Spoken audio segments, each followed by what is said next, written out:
Hey everyone, and welcome. Today, we're going to talk about something that's basically an insurance policy for your life's work. It's a really simple rule, but honestly, it's one of the most powerful tools you have to protect your single most valuable asset, your research data.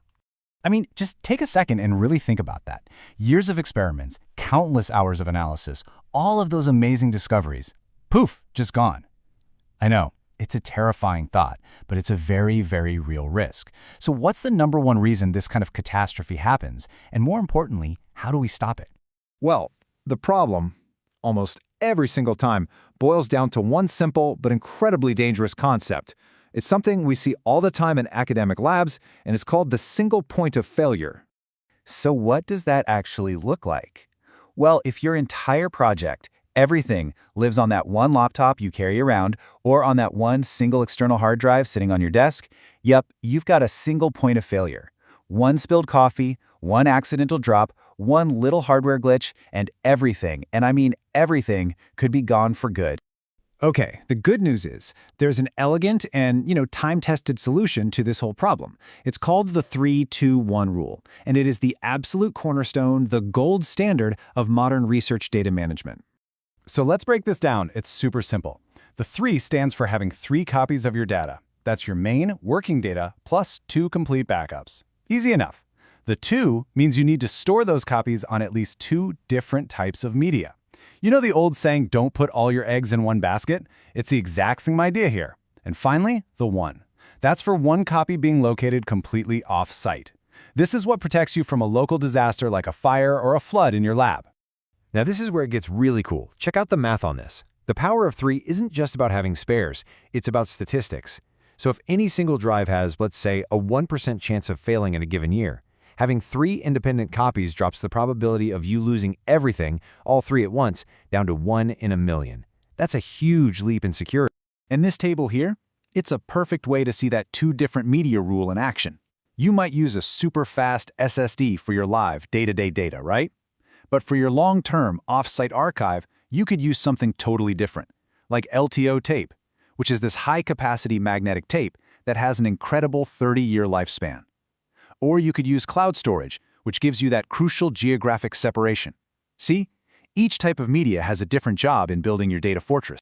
So for a long, long time, the 3-2-1 rule was pretty much bulletproof. But the world has changed. The threats we face today have gotten a lot smarter. A new kind of digital enemy has emerged, one that doesn't just go after your primary data, it actively hunts down your backups too. And this leads to a pretty chilling question.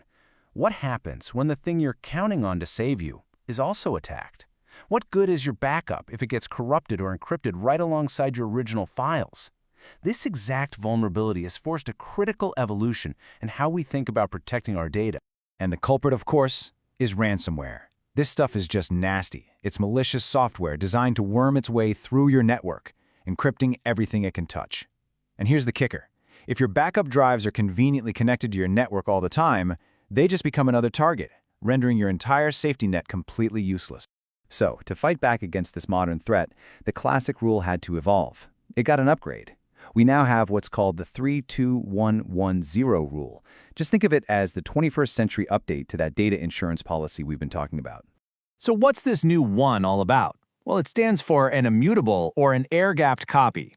Immutable just means the data is locked. It cannot be changed or deleted for a set amount of time. And an air-gapped copy is even simpler. It's physically disconnected from any network. No connection, no way for ransomware to get to it. Either way, this is your ransomware-proof bunker. Okay, and the second edition is a +0, and this stands for 0 errors. It's a simple idea, but it is absolutely crucial. A backup has 0 value. It is worthless if you can't restore it perfectly. This means you actually have to regularly check your backups to make sure they're complete and not corrupted. And this quote right here just nails it. In science, close enough is not good enough. If your data can't be restored bit for bit exactly as it was, it totally undermines the validity and the reproducibility of your research. The integrity of your backup is directly tied to the integrity of your science. It's that important. Now, if the terrifying fear of losing all your work wasn't motivation enough, here's another really big reason to take this seriously. Your funders are watching. In fact, they're mandating it. Good data management isn't just a best practice anymore, it's a condition of your grant money. Just take a look at this.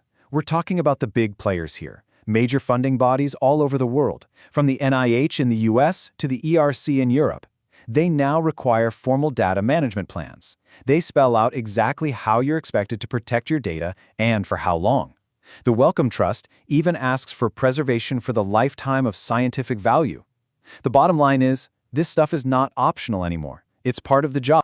So the big question is, how do you actually put all of this into practice?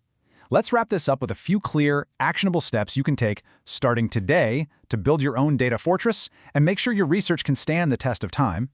Okay, first up, automate everything. Seriously, a backup that depends on you remembering to do it is a backup that will eventually fail. Second, use checksums. Think of them as a unique digital fingerprint for your data that lets you verify your files haven't changed or been corrupted. Third, and this one is huge, test your restores. You practice a fire drill so you know what to do in a real fire, right? This is the same thing. And finally, remember you are not alone in this. Your university or institution has experts and resources just waiting to help you get this right. So I'll leave you with this question to think about. Is your research built to last, or is it just one spilled coffee, one hard drive failure away from disappearing forever? Protecting your data isn't just a technical task. It's about protecting the future of your work and the scientific record itself.